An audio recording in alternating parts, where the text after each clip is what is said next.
Hello and welcome back to Markers of Monsters. I'm Colin, as always, and today we're doing something just a little bit different. Today I'd like to talk about creativity and exactly how to create monsters, aliens, robots, all that fun stuff. Now, I can tell you how I do it, and maybe you'll learn a little something, maybe not, who knows. But all we're going to need for this is just sketchbook, pencil, blank piece of paper, and I'm just going to talk you through what I'm thinking about when I'm drawing. This is not going to have any kind of sped up photography or anything like that. It's all just going to be real time. I'll try to keep it short, but we'll see where it goes. So let's get to it. Alright, let's get started. So if I'm just creating a monster from absolute scratch, nothing to start with, the ideas that I get usually come from just my environment, what I'm thinking about, what surrounds me, it inspires me. And so to that effect, in my art room here where I do 99% of all my drawing and stuff like that, I'm surrounded by things that I love, that I find neat, like monster movies, action figures, model kits, D&D books, comics, all kinds of things, other pieces of artwork. And so just looking around the room here, getting an idea, right in front of me is a giant poster of the Creature from the Black Lagoon, which is signed by the creature. Pretty neat. And so I look at that right off the bat and I see an aquatic monster, and right there, boom, the seed of the idea is in my head. So I know that maybe I'm going to do an aquatic monster, something that, dwells under the ocean's surface. And so, I'll just kind of start sketching. I like to start loose and just see where it goes, just some circles and lines and stuff like that.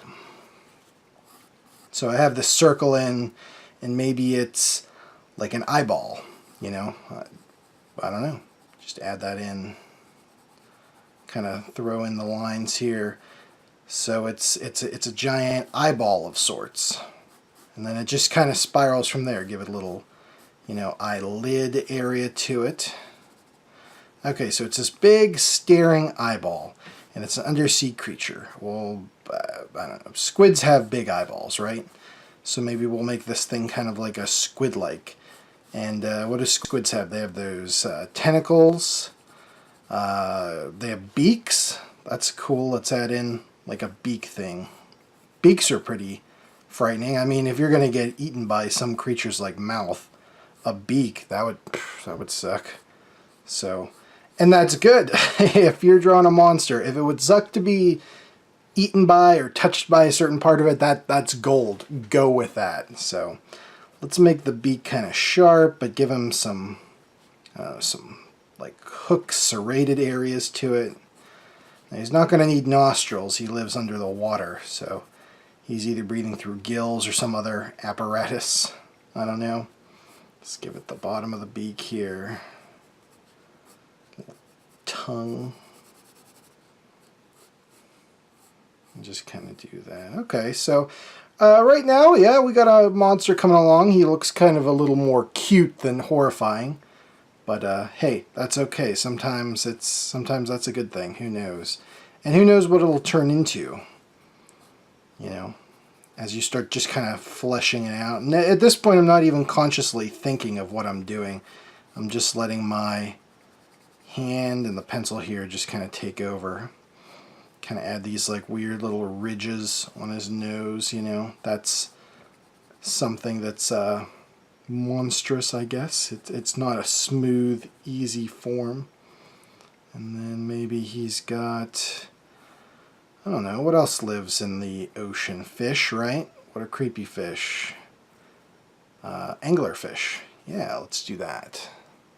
Anglerfish have these little doodads that come out of their head, like little fishing poles. That's why they call them anglerfish, I think. I don't know. And the ends of the poles have little bioluminescent lights on them, and they blink in the darkness and attract prey. So maybe this guy's, eating like people or like big giant creatures of some kind. I don't know. So he's got to have like little bioluminescent things. Maybe puts out a lot of different colors or whatever. Maybe there's these like I don't know, like sacks of bioluminescent like gel or bioluminescent blood inside of them that kind of go off here and there. And then you can attract in the prey and then boom, snap them up with the beak. But maybe the beak's not enough, you know, let's think, what else is in there? How about, you know, like crabs and lobsters and even shrimp creatures? They have like little mandibles. They're almost like these little claw things that kind of hang off their mouth, you know, like an insect would have. So maybe this guy's got some of those. These like little fangy things that come off to help him, once the prey comes near, it helps him like get it in his mouth, you know.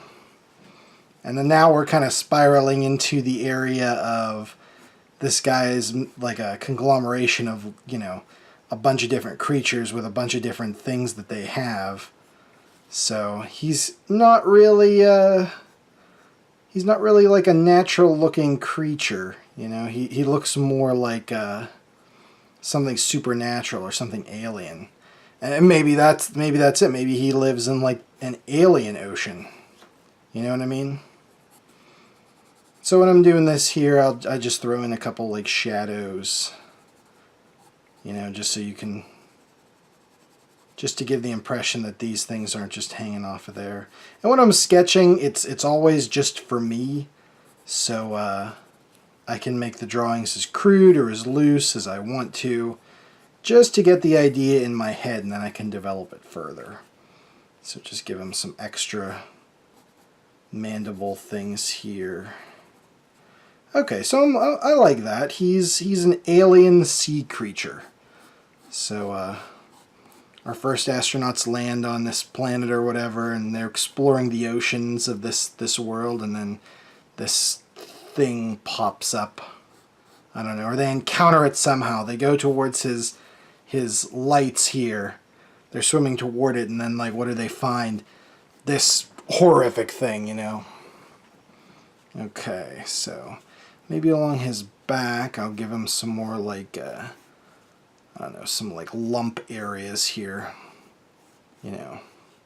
Like if his body is very smooth or whatever, that's, I don't know, not as horrifying as this kind of like weird, blobby, you're unsure what's going on with him. Some veins here and there. Yeah, it's pretty neat. So, and then maybe he's got like this, just the impression of, I don't know, like another sea creature, a turtle. He's got like an armored carapace here on the back, you know. Maybe this thing is enormous. Oh, you know what? Maybe he's, with the shape of this, maybe he's like a slug or like a worm type of creature, you know. He's got these little feeding mandibles here. And, oh, you know what? Maybe he's got on his sides, maybe he's got these like little like creepy centipede or millipede or whatever, these little like feet things that kind of come off. And maybe he lives his whole life underwater in these tight tunnels, and the feet are just these small little things just to help him move along the tunnel. And they're not really dangerous, but they're constantly moving, and maybe they're creepy as all hell when he pops out of there. So yeah, maybe that's cool. Okay, so yeah, we've kind of just gestated this creature of sorts. And from here, what I would do is start kind of making it more refined, you know. And this is just a sketch, and I wouldn't get rid of this. I'd start there, but, you know, on the paper as well, I can draw like little, kind of like little notes to myself, you know. Like, let's draw just a little there to represent a wall, and then he's coming out here of this little hole in the dirt, you know. And then where my mind goes from here is things like, okay, so he's in there. Well, then he's underwater. He's in the darkness. He's got this little bioluminescent dongle thing hanging off, and that, you know, people are approaching, and they're, you know, maybe just like tiny little swimmers here. They don't know what they're... Oh, wow.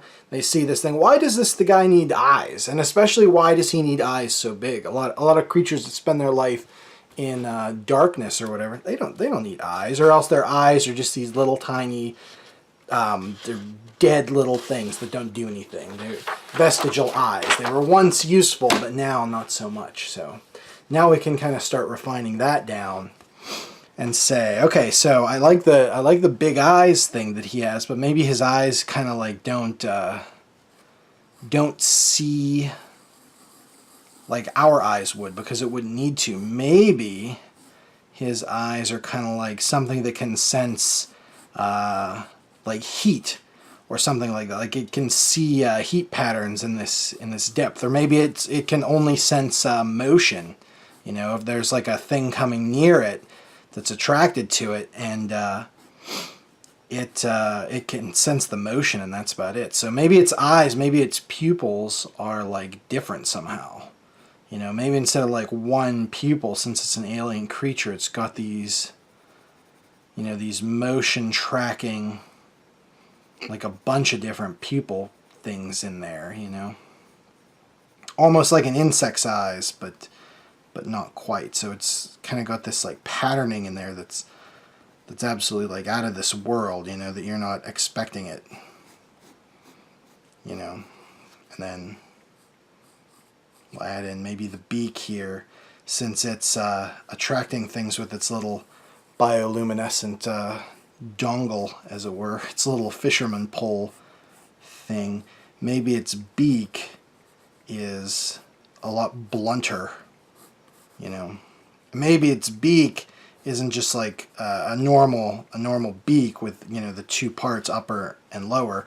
Maybe it's got like things here kind of on the side, or maybe it breaks into like 3 different parts or something like that, you know. So let this beak in here. Maybe there's like his mouth is filled with all kind of teeth to prevent prey from escaping.